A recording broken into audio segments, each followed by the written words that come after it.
Талдықорғанда оңтүстік өңірдегі ауыл әйелдерінің форумы өтіп жатыр. Оған Алматы, Жамбыл, Жетісу, Қызылорда, Түркістан облыстарының іскер әйелдері қатысуда. Елімізде 6 жылдан бері тұрақты ұйымдастырылып келе жатқан бұл шара коронавирус пандемиясы кезінде онлайн форматта өткен. Биылдан бастап көшпелі болады және еліміздің батыс, шығыс, орталық, солтүстік өңірлерін түгел қамтиды.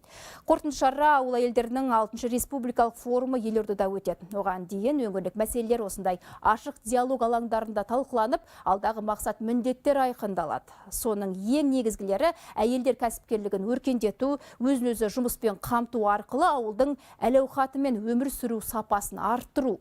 Форумға қатысушыларға бизнес негіздері, фермерлік дағдыларды дамыту және кооперация бойынша тренингтер өткізіледі.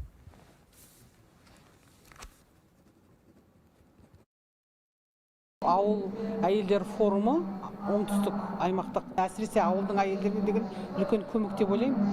Неге десеңіз, ауылда кәсібін жасап, жұмыс жасап жүрген әйелдер үшін қалаға апарып өткізетін точка табу өте қиын. Мынандай форумдардың арқасында өзіміздің білігімізбен, біліктілігімізбен бөлісіп, кәсіптерімізді көрсетіп, бір-бірімізге үлкен қолдау деп ойлаймын. Әйелдердің де қақ жартысы осы ауыл жерде тұрады. Бүгінгі таңда бізде оқымайтын, білмейтін адам жоқ қой.